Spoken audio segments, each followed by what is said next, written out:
तो हम लोगों ने 7.8 आज डेफिनेट इंटीग्रेशन बेटा स्टार्ट करनी है। अभी तक हम लोगों ने जो इंटीग्रेशन पढ़ी थी वो हमारी थी इनडेफिनेट। उसमें हम क्या कर रहे थे कि किसी भी फंक्शन को इंटीग्रेट कर रहे थे।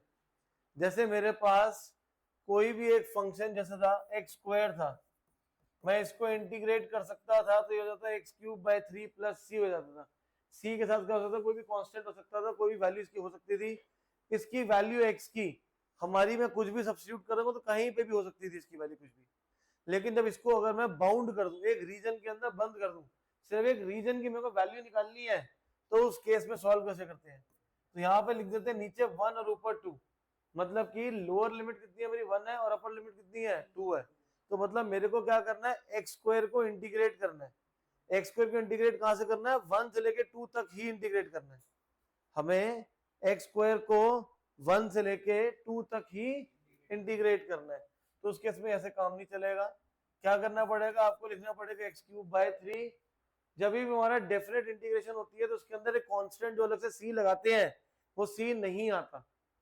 आपको इसका इंटीग्रेट हो जाएगा एक्स क्यूब बाय 3। यहां तक क्लियर है। बट मैं कहा इंटीग्रेट कर रहा हूं, 1 से 2 में। तो यहां लिखेंगे 1 और ऊपर का लिख देंगे 2 लिख देंगे। अब क्या करना है, अपर लिमिट कितनी है 2 है, लोअर लिमिट कितनी है। तो x की जगह एक बार अपर लिमिट पुट करनी है, माइनस एक्स की जगह पे लोअर लिमिट। x की जगह अपर लिमिट माइनस एक्स की जगह पे लोअर लिमिट। 1/3 8 माइनस 1 7/3 हो जाएगा। क्लियर है ये। एक्स स्क्वायर को हमने इंटीग्रेट करा तो होता है X cube by 3 plus C. But अगर डेफिनेट है तो सी हट जाएगा। एक्स क्यूब बाय 3 1 से लेके 2 तक इंटीग्रेट कर रहे हैं। इसको वैसे नीचे से ऊपर हिट करते हैं, 1 से लेके 2 तक, 1 to 2 इंटीग्रेट कर रहे हैं। इंटीग्रेट करने के बाद हमें वैल्यू निकालनी है इसके अंदर। तो क्या करना है, एक्स की जगह अपर लिमिट माइनस एक्स की जगह पे लोअर लिमिट। एक्स की जगह पे अपर लिमिट माइनस एक्स की जगह पे लोअर लिमिट। क्लियर है ये चीज। नेक्स्ट 7.8 पे आ जाइए सीधा। 7.8 बुक नहीं है तो बोर्ड पे देख लेना। 7.8 क्वेश्चन नंबर 1 हमें इंटीग्रेट करना -1 से 1 x प्लस 1 dx। इंटीग्रल कितना हो जाएगा इसका, x square by 2 plus x. Integrate कहां से कर रहे हैं इसको, इंटीग्रेट करें हम लोग -1 से लेके 1 के बीच में, इसको हम इंटीग्रेट कर रहे हैं। अब करें तो करें कैसे, एक बार अपर लिमिट एक बार लोअर लिमिट। एक्स की जगह पे एक बार 1 पुट कर देंगे, माइनस लोअर लिमिट एक्स की जगह पे -1। ये हो जाएगा हमारे पास 3/2 माइनस हाफ। तो कितना आ जाएगा 4/2। तो इसकी वैल्यू कितनी आ गई है, 2 आ गई है। क्लियर है ये चीज, डाउट इसमें। एक्स स्क्वायर का जो हमारा फंक्शन होता है वो किस टाइप का, तो हमने सबसे पहले पढ़ा था F X equal to X square. X को अगर मैं 1 पुट करूंगा तो 1 आएगा, -1 पुट करूंगा तो कितना आएगा 1 आएगा। अगर मैं 2 पुट कर दूंगा तो वैल्यू कितनी आएगी 4, -2 पुट करूंगा कितनी आएगी 4। तो ये 0 पुट करूंगा तो 0। कुछ इस टाइप का फंक्शन रहेगा हमारा एक्स स्क्वायर का। ठीक है, तो जब एक्स स्क्वायर का इंटीग्रल कर रहे थे तो कुछ इस टाइप का फंक्शन है हमारा। मुझे 1 से 2 में निकालने का मतलब क्या है, सिर्फ 1 से लेके 2 तक के बीच में मेरे को इसकी क्या करनी है, वैल्यू निकालनी है। समझ आ गई ये चीज, डाउट इसमें पक्का क्लियर है ना। तो नेक्स्ट क्वेश्चन नंबर 2 हमें इंटीग्रेट करना है 1/x फ्रॉम 2 to 3।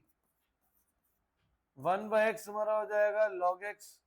कहां से इंटीग्रेट करना है, 2 से 3, log 3 minus log 2 log 3। 1/x का इंटीग्रल log x है, 2 से 3 तक इंटीग्रेट करना है। एक बार अपर लिमिट पुट करी, x की जगह माइनस एक्स की जगह लोअर लिमिट, तो log 3 माइनस log 2 आ जाएगा। ये कितना हो जाएगा हमारा log 3/2 आ जाएगा। क्लियर है ये, डाउट इसमें। कौन सी log की, अगर प्लस होता है तो मल्टीप्लाई हो जाते हैं, और अगर 3 की पावर होती है तो पावर आगे आ जाती है। नेक्स्ट सारे के सारे क्वेश्चन सिमिलर है। फोर्थ वाला पार्ट, फोर्थ में हमारे पास गिवन है 0 to π/4 sin 2x। साइन का इंटीग्रल कितना हो जाएगा और 2x का डेरिवेटिव हो जाएगा 2। कहां से कहां तक इंटीग्रेट कर रहे हैं इसको, 0 से लेके π/4 तक इसको इंटीग्रेट कर रहे हैं। हाफ बाहर आ जाएगा मेरे पास, अब क्या रहेगा, x की जगह पे π/4 माइनस x की जगह पे 0, cos 90 माइनस cos 0। cos 90 की बेटा वैल्यू कितनी है, 0 है, cos 0 की वैल्यू 1 है। आंसर कितना आ जाएगा, हाफ आ जाएगा। क्लियर है ये चीज, डाउट इसमें, डन है। नेक्स्ट है, नेक्स्ट इसके बाद question number 9, 0 to 1 dx divide by square root of 1 minus x square. ये किसका इंटीग्रल होता है हमारा, sine inverse x।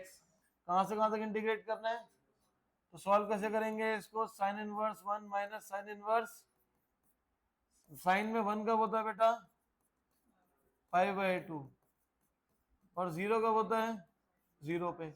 Sign versus sine cancel, π/2 sine versus sine cut गया 0, तो आंसर कितना आ जाएगा, π/2 आ जाएगा।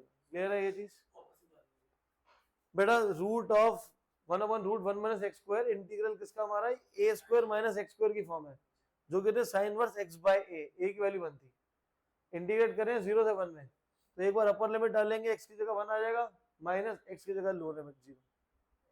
साइन वर्स 1 का होता है साइन π/2 पे, तो कट के π/2 आ गया, 0 का पता है 0 पे, कट के क्या आ जाएगा, 0 आ जाएगा, π/2 माइनस 0 इज π/2। क्लियर है ये चीज, ठीक है। नेक्स्ट, सिमिलर मैनर में सारे क्वेश्चन हमें सॉल्व करने हैं, पूरे 20 के 20। कोई पार्ट अगर मुश्किल लग रहा है तो पूछ लो बेटा, ये 20 क्वेश्चन के अंदर कोई पार्ट अगर लग रहा है कि आप सॉल्व नहीं कर पाओगे तो पूछ लो, क्योंकि अगली क्लास में हम डंडे के साथ ही मिलेंगे, ठीक है भाई। डंडा भाई मेरे पास बहुत पड़े हैं। हाँ, 15th वाला क्वेश्चन, 15th वाला क्वेश्चन देखिए, 0 to 1 x ex square dx, ये हमारा 7.2 एक्सरसाइज का क्वेश्चन है, सब्स्टिट्यूशन का। एक्स स्क्वायर को t लेट कर लेंगे, बहुत अच्छा क्वेश्चन पूछा आपने, ये सब्स्टिट्यूशन मेरे को कराना था, इसी में हो जाएगा हमारा। अब एक्स स्क्वायर का डेरिवेटिव नीचे आ रहा है, तो यहाँ पे हम क्या करेंगे, लेट कर लेंगे, let X square equal to T. X square का डेरिवेटिव कितना होगा बेटा, 2x dx equal to dt, तो x dx की वैल्यू कितनी हो जाएगी, dt/2। इंटीग्रेट कर रहे हैं, dx की जगह dt/2, e की पावर x स्क्वायर है, e की पावर t आ जाएगा। ये जो x था x dx, उसकी जगह dt/2 आ गया था, e की पावर t हो गया। ये फंक्शन किसका है, x का। ये फंक्शन किसका है, ये फंक्शन x का, तो लिमिट भी किसकी है, ये x की है। यहाँ पे फंक्शन किसका आ गया हमारा, t का, तो लिमिट भी किसकी आएगी, t की आएगी। अब लिमिट अगर t की आएगी तो चेंज करें कैसे, 0 से t। अब यहाँ पे मैंने x स्क्वायर को t माना था, अगर x 0 होगा तो t भी कितना हो जाएगा, 0। अगर x की वैल्यू 1 होगी तो t किस पे जाएगा, तो ये सेम आ गया बाय चांस यहाँ पे 0 to 1। अगर ये 0 to 2 होता तो कहां होता था, 0 से लेके 4 हो जाता, क्योंकि 2 का स्क्वायर 4 आ जाता। अब इसको इंटीग्रेट कर लो, e की पावर t का इंटीग्रल कितना होगा, e की पावर t 0 to 1 इंटीग्रेट करना है, upper limit minus lower limit, e की पावर t माइनस e की पावर 0, e की पावर 1 इज e की पावर 0 इज 1, तो ये इसका आंसर आ जाएगा। क्लियर है ये चीज है, आंसर e की टर्म्स में आ गया ना, खत्म हो गया, क्योंकि इंटीग्रेट कर रहे हैं हम। जी बेटा,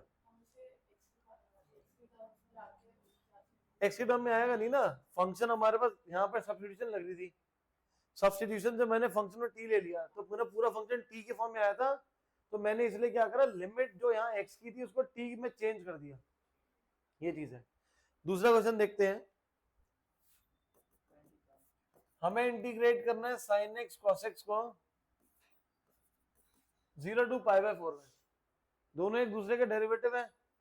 एक ऑप्शन क्या है कि मैं 2 से मल्टीप्लाई डिवाइड कर लूं और ये मेरे पास बन जाए sin 2x 0 से π/4, जो हम लोगों ने यहाँ पीछे करा था। अगर मेरे को इस फॉर्म में नहीं करना तो इसकी दूसरी फॉर्म क्या है? इसकी दूसरी फॉर्म बेटा ये है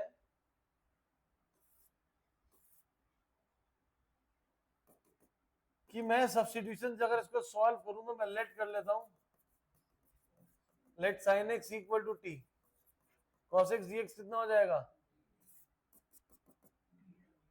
cos x dx कितना बन जाएगा? dt। sin x की वैल्यू कितनी है? t। अब मैंने यहाँ लेट करा हुआ है, x अगर 0 पे जाएगा तो t किस पे जाएगा? 0 पे। अगर x π/4 पे जाएगा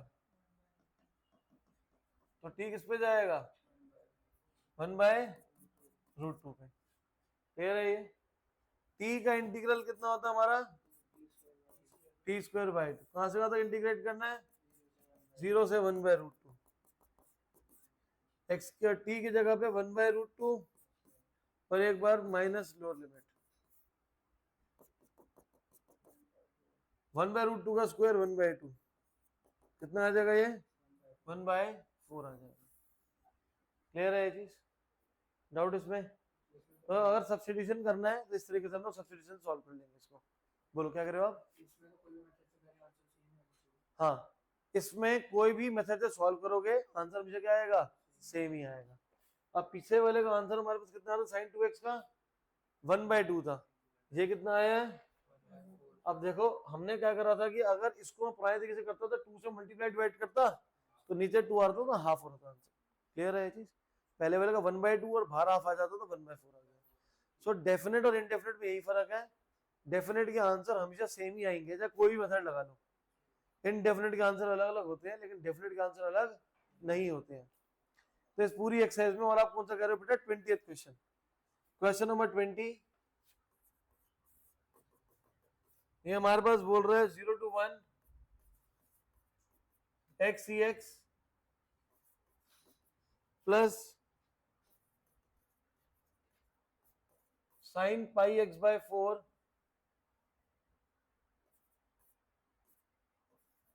dx। अब करें कैसे इसको? यहाँ पे दो इंटीग्रल है, दोनों को अलग अलग सॉल्व कर लो या एक साथ ही सॉल्व कर लो। इसके अंदर हमारा क्या रहेगा? x cx आ रहा है तो क्या लगेगा इसके अंदर? ये आइलेट लगेगा।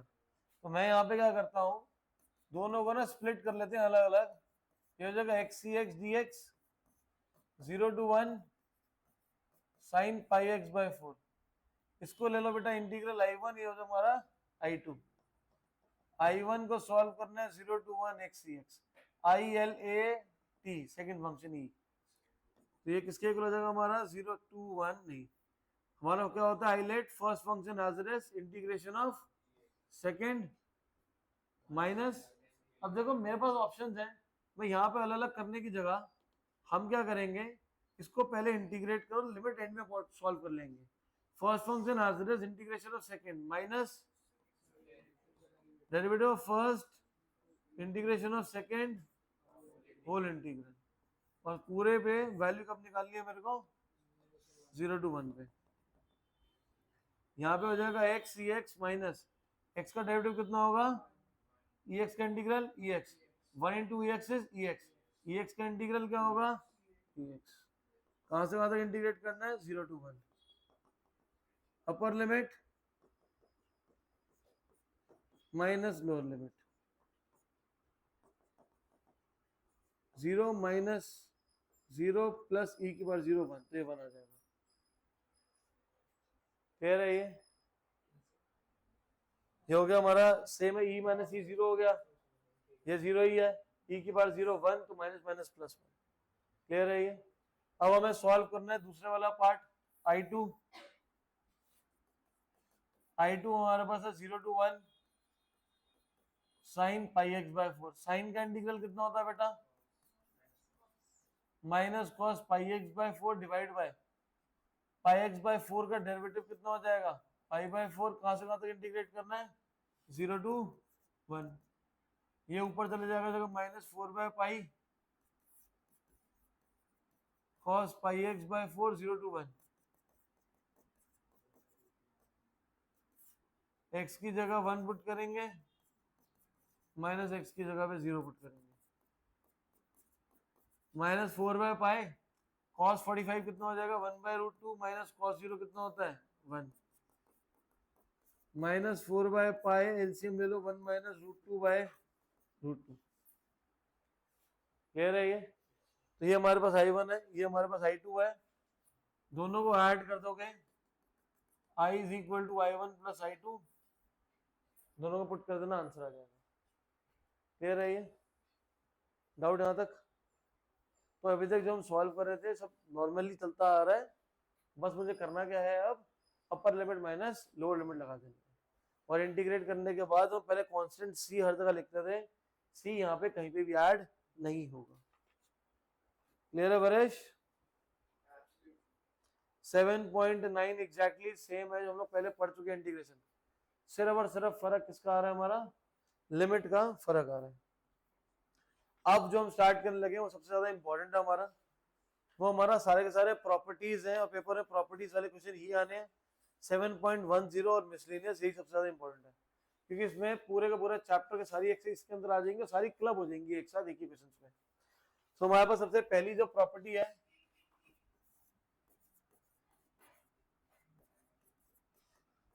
प्रॉपर्टी कह रही है 0 to a, या एक काम करते हैं a to b fx dx, ये किसके इक्वल होगा बेटा, a to b fy dy के इक्वल होता है। मतलब कि कोई भी फंक्शन है अगर x की फॉर्म में है या y की फॉर्म में है लेकिन फंक्शन सेम है, सपोज करते हैं हमारा फंक्शन क्या है, x स्क्वायर है, जो हमने पीछे करा था इंटीग्रेट, x स्क्वायर को इंटीग्रेट करा तो कितना आया था x³ 1 से 2 में करेंगे तो इसकी वैल्यू कितनी आई थी 7/3 आ गई थी। अब यही x की जगह अगर y होता, y स्क्वायर को y के रिस्पेक्ट में इंटीग्रेट करते y³ upper limit minus lower limit करता, तभी आंसर क्या आता मेरा, सेम आता, 7/3 आता। तो कभी भी मैं अगर सेम लोअर लिमिट और सेम अपर लिमिट है, सेम रेंज में किसी भी फंक्शन को अगर मैं इंटीग्रेट करूंगा और उसमें सिर्फ वेरिएबल चेंज है, x की जगह y की जगह t, तो हमेशा उन सब की वैल्यू क्या रहेगी हमारी, सेम रहेगी। क्लियर है ये चीज? नेक्स्ट दूसरी प्रॉपर्टी हमारी, दूसरी प्रॉपर्टी है कि कभी भी किसी फंक्शन को a टू b इंटीग्रेट कर रहा हूं और अगर मैं उसकी लिमिट इंटरचेंज कर दूं तो वहां पे क्या हो जाएगा, माइनस आ जाएगा, वहां पे हमारे पास क्या आएगा, माइनस। करके देखते हैं एग्जांपल, पीछे हमने सॉल्व कर दिया, सिंपल से लेते हैं, इंटीग्रेट कर लो 1 से लेके 2 तक x कोई, x का इंटीग्रल कितना होगा x²/2, इसकी वैल्यू पुट करोगे तो कितना हो जाएगा, ये एक बार 2 पुट करोगे एक बार 1, 4 - 1 3/2। लिमिट को इंटरचेंज कर दो, लिमिट को इंटरचेंज कर दोगे x²/2 2 से 1, upper limit minus lower limit कितना हो जाएगा, ये -3/2। तो लिमिट इंटरचेंज करने से जो वैल्यू है फाइनल वाली वो हमारी क्या हो जाती है, चेंज हो जाएगी, उसमें साइन क्या आ जाएगा, माइनस का आ जाएगा। समझ आ गया ये कबीर? समझ आ गया? इसमें डाउट तो नहीं है? 100% नहीं है? साथ में वरिश, आप दोनों को पेपर कल तुम्हारा पक्का क्लियर है? नेक्स्ट, किसी भी फंक्शन को अगर हम इंटीग्रेट कर रहे हैं a to b fx, तो मैं इस फंक्शन को ब्रेक कर सकता हूं, लिमिट को a to b को a to c और c to b में, fx प्रोवाइडेड जो c that is greater than equal to a less than equal to b, और ऐसा भी लिख देते हैं कि हम लोग जो c है वो a और b के बीच की कोई एक वैल्यू है। अगर हमें इंटीग्रेट करना है 0 to π/2 sin x को, तो मैं इसको ब्रेक डाउन कर सकता हूँ 0 to π/4 sin x, π/4 to π/2 sin x। Clear है ये? इसको सॉल्व कर लो या इसको सॉल्व करो, आंसर सेम आएगा। 0 to 90 है, 0 to 45, 45 to 90। क्लियर है? अब इसको हम लोग यूज कहाँ करते हैं? इसको हम लोग यूज ज्यादातर हमेशा मॉडुलस वाले क्वेश्चंस में ही यूज करते हैं हम लोग। फॉर एग्जांपल इंटीग्रेट करना है 1 से लेके 3 तक mod of x minus 2 dx। Integrate करना है 1 से 3 x माइनस 2 dx। तो जब भी मॉड वाला क्वेश्चन आएगा आपने करना क्या, मॉड वाले को इक्वल टू 0 पुट करना है। x minus 2 equal to 0, x कितना आ जाएगा? x minus 2 equal to 0, x कितना आ जाएगा? स्टेप करके नहीं दिखाना, सिर्फ आपने सॉल्व करना अपने रफ वर्क में, या डायरेक्ट सॉल्व कर सकते हो कि इसमें मॉड वाले को इक्वल टू 0 पुट कर देंगे तो कितना आ रहा है? ये 2 आ रहा है। लिमिट कहाँ से लेके 1 से लेके, मैंने कहा x की वैल्यू कितनी आई थी 1 से लेके 2, और दूसरा पार्ट क्या हो जाएगा 2 से लेके 3 आ जाएगा। क्लियर है? 1 से लेके 2 और 2 से लेके 3। क्लियर यहाँ तक? डाउट इसमें? इसके बाद मेरा अगला चेंज क्या है? अगला चेंज मेरा ये है कि 1 से लेके 2 के बीच में, 1 से लेके 2 के बीच में कोई एक वैल्यू बोलो बेटा। 1.5, 1.5 को इसके अंदर पुट करो। 1.5 माइनस 2 कितना होता है? माइनस 0.5। कितना होता है ये? तो ये बाहर आ जाएगा माइनस, और ये हो जाएगा x माइनस 2। बाहर हमारे पास क्या हो जाएगा? माइनस। क्यों? क्योंकि इसके वजह फंक्शन की वैल्यू क्या आ रही है? माइनस। माइनस और ये वाला माइनस मिलके कितना हो जाएगा? ये प्लस, कि मॉड हमेशा प्लस रिटर्न करता है। तो x आपका 2 से 3 है, 2 से 3 में कोई वैल्यू कौन सी आएगी हमारी? 2.5। 2.5 यहाँ पुट करेंगे तो क्या रहेगा? पॉजिटिव कि नेगेटिव? पॉजिटिव। तो बाहर प्लस ही रहेगा बिना किसी चेंज के। जब भी कोई भी नंबर मॉड वाला आया हुआ है तो मॉड वाले को इक्वल टू 0, 1 से 3 था तो 1 से 2 और 2 से 3 हो जाएगा। 1 से 2 और 1 से 2 में इसकी वैल्यू क्या रहेगी? नेगेटिव, तो इसलिए बाहर माइनस आ जाएगा, मॉड हट के ब्रैकेट हो जाएगा। 2 से 3 में इसकी वैल्यू क्या रहेगी? पॉजिटिव, तो मॉड हट के पॉजिटिव रहेगा। फर्दर इंटीग्रेट आप सॉल्व खुद कर लेंगे। क्लियर है कबीर? पीछे क्लियर है? Next, integration of x square minus x. Integrate करना है इसको -1 से लेके 3 में, इसको इंटीग्रेट करनी है। इसको हमें इंटीग्रेट क्या करना है? -1 से लेके 3 में। पहला स्टेप हमारा क्या था वरिश? कि जो भी इसके अंदर वाली वैल्यू उसको क्या करेंगे? Equal to 0। एक्स कॉमन, दोनों का प्रोडक्ट 0 है तो एक्स या तो 0 आएगा, ये एक्स कितना आ गया है? 1 आ गया। 2 पॉइंट आ गए। इंटीग्रेट हम कहां से कहां तक कर रहे थे? -1 से लेके 3। 2 पॉइंट आ गए, 0 1। तो अब यही सेम इंटीग्रल 3 पार्ट्स में डिवाइड हो जाएगा। पहला पार्ट क्या है? -1 से 0 है, तो ये 3 इंटरवल में डिवाइड हो गया। पहला इंटरवल क्या हमारा? -1 से लेके 0। दूसरा इंटरवल क्या है बेटा? तीसरा इंटीग्रल क्या है? ले रहेगी। अब आगे इसलिए तुम्हें बुलाया है ताकि तुम कैलकुलेशन करो। -1 से 0 का एक मिड पॉइंट क्या है? या कोई भी बीच की एक वैल्यू ले लो। 0.5 -0.5, तो इसके बीच की एक वैल्यू होगी -0.5। एक्स स्क्वायर माइनस एक्स में पुट कर फटाफट बताओ क्या वैल्यू आ रही है? पॉजिटिव कि negative? -0.5 x square minus x में डालो तो पॉजिटिव आ रहा है कि नेगेटिव आ रहा है? हाथ से करके बताओ, देखो सभी सर करके बताओ।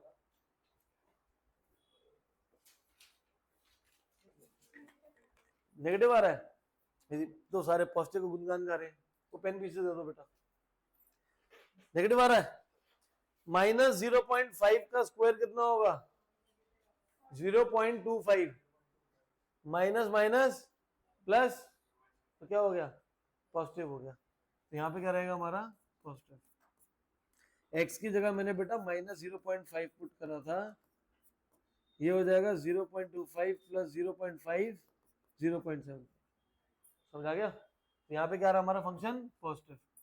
तो इसलिए ब्रैकेट मॉड हट के ब्रैकेट आ गया और बाहर माइनस नहीं आया। 0 to 1 में चेक करो, 0 to 1 में क्या आएगा? 0.5। 0.5 का स्क्वायर कितना होगा? 0.25 माइनस 0.5 माइनस 0.25। नेगेटिव आ रहा है तो यहाँ पे क्या हो जाएगा?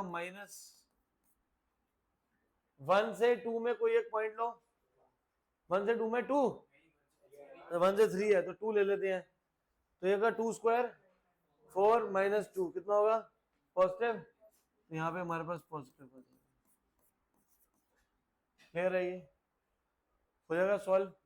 अब पहले वाले को सॉल्व कैसे करेंगे, ये हो जाएगा हमारे पास x cube by 3 minus x square by 2 minus 1 से 0, एक्स स्क्वायर माइनस एक्स का हो जाएगा x cube by 3 minus x square by 2 0 to 1, x square minus ये हो जाएगा हमारे पास x cube by 3 minus x square by 2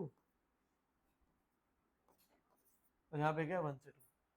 solve कैसे करेंगे इसको, अपर minus lower upper minus lower upper minus lower.